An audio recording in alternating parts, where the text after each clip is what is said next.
அளவற்ற அருளாளனும் நிகரற்ற பேரன்புடையனுமாகிய அனைத்தையும் படைத்து பரிபக்குவப்படுத்துகின்ற அந்த ஏகனை போற்றி புகழ்ந்தவனாக அவனிடமே அனைத்து நன்மைகளுக்கும் பிரார்த்தனை செய்து அகிலத்தின் அருள்கொடையாக இந்த பூமிக்கு அனுப்பப்பட்ட முகமது நபி அவர்கள் மீதும் அவருடைய குடும்பத்தார் மீதும் அவருடைய தோழர்கள் தோழியர்கள் மீதும் சத்தியத்தை அறிந்து அதன்படியே வாழ்கின்ற அனைத்து மக்கள் மீதும் ஏனைய இந்த காணொலியை கண்டு கொண்டிருக்கின்ற அனைத்து மக்கள் மீதும் அந்த படைத்தவனின் அனைத்து அருள் வளங்களும் உண்டாகட்டுமா. இஸ்லாத்தை ஏற்றுக்கொண்ட மக்களும் அவர்கள் சந்திக்கக்கூடிய பிரச்சனைகளும் அப்படிங்கின்னு பார்க்கும் பொழுது அதிகமாக இஸ்லாத்தை ஏற்றுக்கொண்ட மக்கள் இஸ்லாத்தை புரிதலோடு ஏற்றுக்கொள்கிறாங்க. யாரோ ஒரு சிலர் மட்டும்தான் இந்த லவ் இது மாதிரி விஷயங்கள்ல இஸ்லாத்தை ஏற்றுக்கிட்டு வர்றவங்க, அவங்கள கூட வந்ததுக்கப்புறம் படிச்சுட்டு இஸ்லாத்தை முழுமையாக பின்பற்றுறாங்க. ஆனால் அந்த பூர்வீகமாக இருக்கக்கூடிய முஸ்லீம்களுடைய நிலைமை என்ன அப்படின்னு சொன்னால், புரிதல் இல்லாமல், அதாவது இஸ்லாத்தை பற்றிய முழு புரிதல் இல்லாததான் அதிகமான முஸ்லீம் மக்கள் இருக்கிறாங்க. இப்போ இந்த அடிப்படையில் அவங்க சந்திக்கக்கூடிய பிரச்சனைகள் என்ன அப்படின்னு சொன்னால், இஸ்லாத்தை ஏற்றுக்கொண்ட மக்களுக்கு இஸ்லாத்தில் பூர்வீகமாக இருக்கக்கூடிய மக்கள் முறையான அங்கீகாரம் தர்றதில்லை.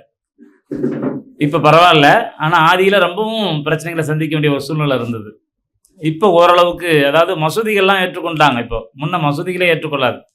ஒருத்தர் இஸ்லாத்தை நான் ஏற்றுக்கொள்ளணும்னு சொல்லி ஒரு மசூதியில் உள்ள நிர்வாகத்தை போய் சந்திச்சார் அப்படின்னா அவங்க ஏதோ ஒரு ஆபத்தை சந்திக்கிறது மாதிரி, ஐயோ இங்கே வராதிங்க, நீங்கள் வேற எங்கன்னா போய் பாருங்கன்னு சொல்லி அனுப்பிச்சி விட்ருவாங்க. அதுவெல்லாம் ஒரு காலம் இருந்தது. இப்போ கொஞ்சம் பரவாயில்ல, ஓரளவுக்கு பரவாயில்ல. அதற்கு பின்னாடி அவருடைய வாழ்வாதாரம், இப்போ இஸ்லாத்து வருவதற்கு முன்பாக அவர் ஒரு பேங்க்லேயோ இல்லை இப்போ ஒரு ப்ரைவேட் பேங்கோ இல்லை கவர்மெண்ட் பேங்கோ எதுலேயோ ஒர்க் பண்ணியிருப்பார். இஸ்லாத்தை படித்த உடனே அவர் ஐயோ நம்ம இது கூடாது, பேங்க்கில் கணக்கு எழுதுனா கூட நமக்கு பாவம், பேங்க் வேலை வேண்டாம் அப்படின்னு சொல்லி அதை எழுதி கொடுத்துட்டு வெளியில் வந்துடுவாங்க. வெளியில் வந்தவொடனே அவங்க நிலைமை என்னவா இருக்கும்? ஒரு மனிதனுக்கு அத்தியாவசியமே பொருளாதாரம் தான். வெளியே அடுத்த செகண்ட் அவருடைய பொருளாதாரம் கேள்விக்குறியாயிடும். பெற்றோரை கவனிக்க முடியாது. ஒருவேளை திருமணம் வயசை அடைஞ்சிருப்பார், திருமணம் நடத்த முடியாது. இவரை யாரும் ஏற்றுக்கொள்ள மாட்டாங்க. ஆல்ரெடி புதுசாக வந்தவங்களை இங்கே ஏற்றுக்க மாட்டாங்க, அது வேறு விஷயம். எல்லா வசதியுமே இருந்தாலும் புதிதாக வந்தவங்களை ஏற்றுக்கொள்ள மாட்டாங்க. அதில் இவர் வருமானத்தை வேணான்னு சொல்லிட்டு இருப்பார். இப்போ இவருக்கு அவருடைய வாழ்க்கை என்னன்னா கேள்விக்குறியாக நிற்கிது. இப்படி பல மக்கள் என்ன ஆகுறாங்க அப்படின்னு சொன்னால், என்ன செய்யலாம் அப்படிங்கிற தெரியாத ஒரு இக்கட்டான சூழ்நிலைக்கு தள்ளப்படுறாங்க. இப்படி பலரும் பலவிதமான மாடல்களில் இஸ்லாத்தை ஏற்றுக்கொண்ட மக்கள் சந்திக்கிறாங்க. இங்கே இருக்கக்கூடிய பூர்வீக மக்கள் என்ன பண்ணுறாங்கன்னா, ஏதோ ஒரு பொண்ணு லவ் பண்ணிடுச்சு, இல்லை பையன் லவ் பண்ணிட்டா கூட ஏற்றுக்கொள்வாங்க.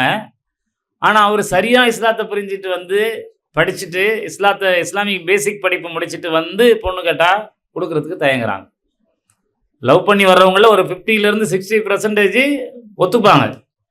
ஆனால் முறையாக ஒரு பையன் படிச்சுட்டு முறையாக ஒரு ஃபேமிலியில் எனக்கு இந்த மாதிரி திருமணம் பண்ணுவீங்க இல்லை ஒரு நிர்வாகத்தில் கேட்டாங்க அப்படின்னு சொன்னால் அவங்க நிறைய ஏராளமான பிரச்சனைகளை சந்திக்கிறாங்க.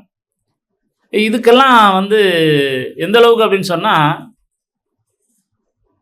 ஒரு பையன் நம்மகிட்ட சொல்கிறாரு, ஏதாவது திருமணம் ஆகியிருந்து விதவை ஆகியிருப்பாங்கல்ல, அவங்க இருந்தால் கூட சொல்லுங்க அப்படின்னு ஒரு நண்பர் சொல்கிறார்.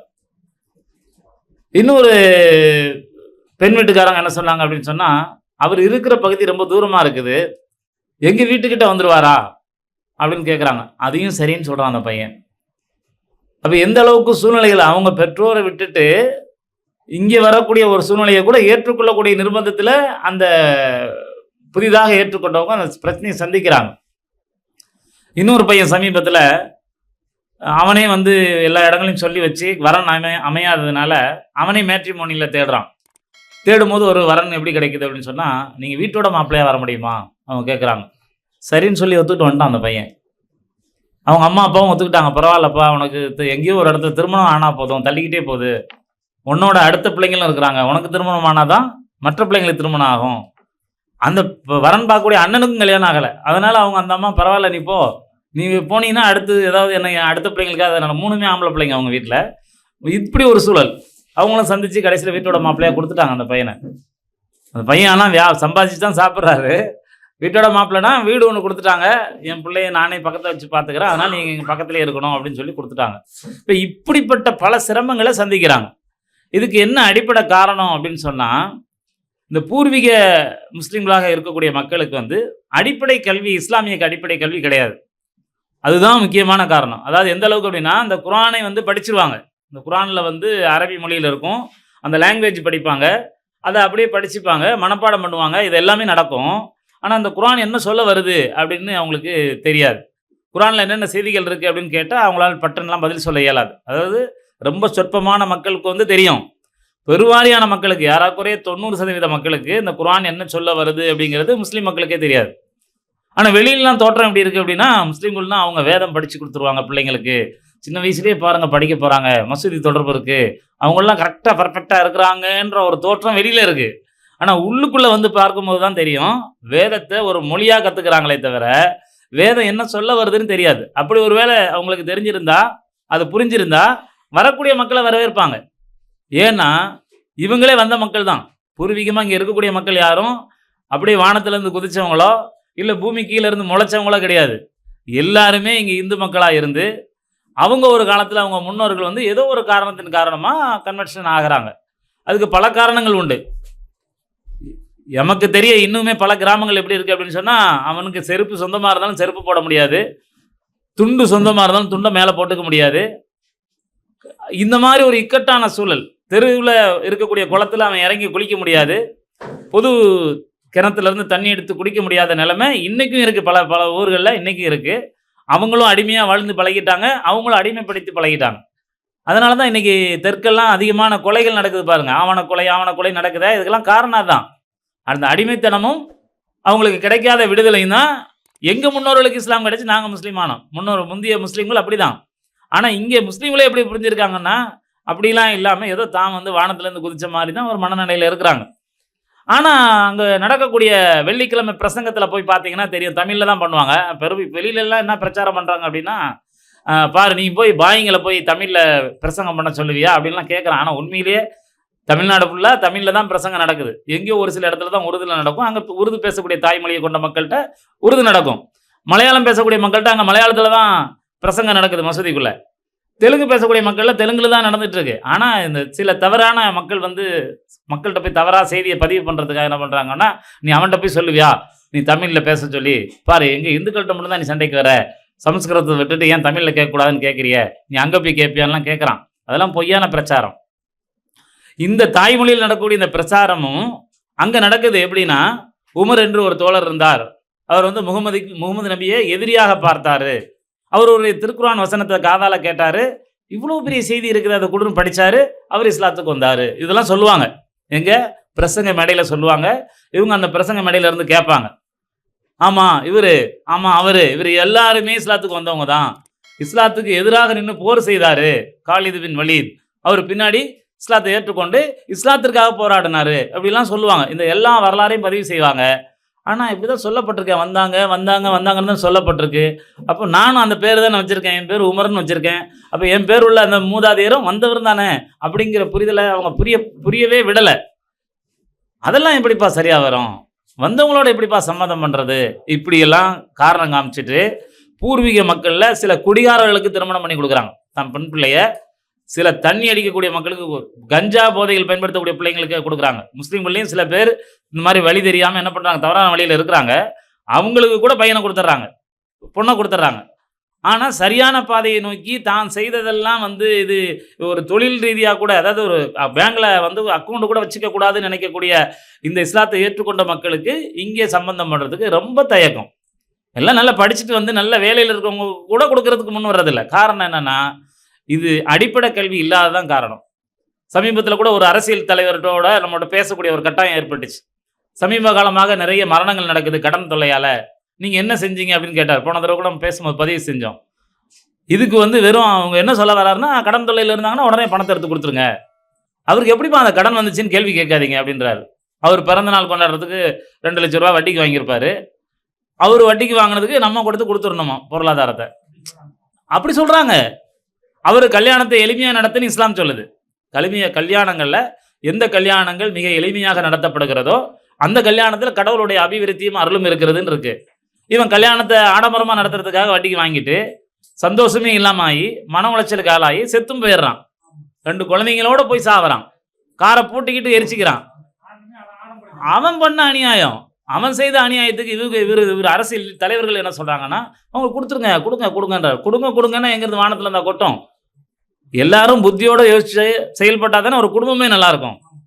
என் குடும்பத்தில் ஒருத்தன் குடிகாரனாக இருக்கிறான்னு வச்சுக்கிறேங்க, என் குடும்பம் மொத்த பேர் நல்லவனாக இருந்தாலும் வாழ முடியாது.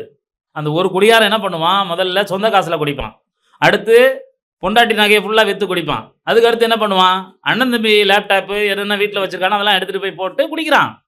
சமீபத்தில் எங்களுக்கு அப்படி ஒரு கேஸ் வந்துச்சு.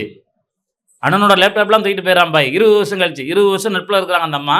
20 வருஷம் கழிச்சு நம்மகிட்ட சொல்கிறாங்க, சின்னவன் இருக்கானே குடிச்சிட்டு அப்படி இப்படி நடத்துக்கிறான், பொண்டாட்டியும் விட்டுட்டு போயிட்டா. பொண்டாட்டி விட்டு போகாமல் என்ன பண்ணுவா, நீ குடியார பிள்ளையாவே வச்சுருந்தா அவள் வாழ்கிறதுக்கு வர்றா. அவன் சொந்த வீடை விட்டுட்டு, சொந்த பந்தங்களை விட்டுட்டு, தாய் தகப்பனை விட்டுட்டு இங்கே எதுக்கு வர்றா, ஒரு கணவரோட வாழ்கிறத சந்தோஷப்படுறதுக்காக வர்றா. அவன் சந்தோஷம் மொத்தத்தையும் பிடுங்கிட்டு அப்புறம் வேறு எங்கே இருப்பான் அவன். நீ கல்யாணம் பண்ணி வச்சது தப்பு உன் பையனுக்கு. அப்படி ஒரு சரியில்லாத வழிகேட்டு பையனுக்கு ஒரு பொண்ணை கொண்டு வந்து கல்யாணம் பண்ணி வச்சு அவளுக்கு 2 குழந்தையும் கொடுத்து நீங்கள் அவளை தெருவில் விட்டுட்ட. நீ தான் பாவம் பண்ணியிருக்கேன்னு அது புரியல அந்த அம்மாவுக்கு. என் பொண்ணை விட்டுட்டு போயிட்டான், என் பையனை விட்டுட்டு போயிட்டான், சோறு கூட போட மாட்டேங்கிறா. எப்படி போடுவா? நீ பெத்த பிள்ளைக்கு உனக்கு உன் பொண்ணத்த வாரிசுக்கு அவ சோறு போடுறா. அதான் உண்மை. இப்போ இந்த மாதிரியான புரிதலுக்கெல்லாம் என்ன அவசியம் வேணும், என்ன இருந்தால் இதெல்லாம் சரியாகும் அப்படின்னு சொன்னால், முஸ்லீம்களும் இஸ்லாமிய அடிப்படை கல்வியை படிக்கணும். குர்ஆன் என்ன சொல்ல வருதுங்கிறதெல்லாம் தெரிஞ்சுக்கணும். பெண்களுக்கான உரிமைகளை பற்றி குர்ஆன் என்ன சொல்லுது, பெண்களுக்கு சொத்துல உரிமை இருக்குது அப்படிங்கிறத 1400 வருஷத்துக்கு முன்னாடி சொல்லுது குர்ஆன். ஆனால் இன்றைக்கி வரைக்கும் முஸ்லீம்களில் சில பேர் பெண்களுக்கு சொத்துல உரிமை கொடுக்காம ஏமாற்றிட்டு இருக்கிறான். அது இன்றைக்கி ஒரு 10 வருஷத்துக்கு முன்னாடி 20 வருஷத்துக்கு முன்னாடி பெண்களுக்கு சம பங்கு இருக்குன்னு சொல்லிட்டாங்கன்னு சொல்லி அப்படி வானலாவே புகழ்கிறாங்க. 1450 ஆண்டுகளுக்கு முன்னாடி பெண்களுக்கு சொத்துல உரிமை இருக்குது அப்படின்னு எச்சரிக்கை பண்ணுது. கொடுக்கலன்னா உனக்கு என்னென்ன தண்டனைங்கிறத பற்றி பேசுது. அனாதைகளோட சொத்துக்களை எப்படி பராமரிக்கணும்னு பேசுது. அனாதைகளோட சொத்து பராமரிக்கிறவன் என்ன மாதிரிலாம் நடந்துக்கணும்னு சொல்லுது. இப்படி பல சட்டங்களை பேசுதே தவிர இது சடங்கு புத்தகம் கிடையாது. ஆனால் சடங்கு ரீதியாக படித்து மூடி வைக்கிறாங்க. செத்தவங்களுக்காக இதில் இருந்து பேசுகிறாங்க. ஒருத்தவங்க செத்துட்டாங்கன்னா அவங்களுக்காக குர்ஆன் எடுத்து படிக்கிறாங்க.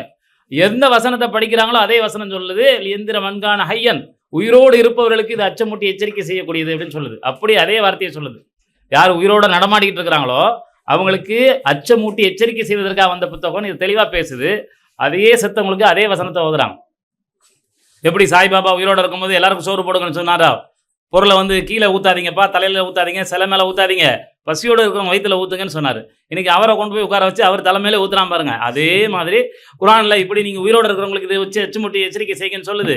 அதே வசனத்தை கொண்டு போய் செத்தவங்களுக்கு ஓதிட்டு இருக்கிறான், உள்ளே போனவங்களுக்கு போயிட்டுலாம். அதாவது நம்ம புரிதல் வேணும். இதுக்கப்புறமும் நம்ம அலட்சியமாக இருந்தோம் அப்படின்னு சொன்னால் கெட்ட சக்திகள் தான் இந்த மண்ணை ஆளும்.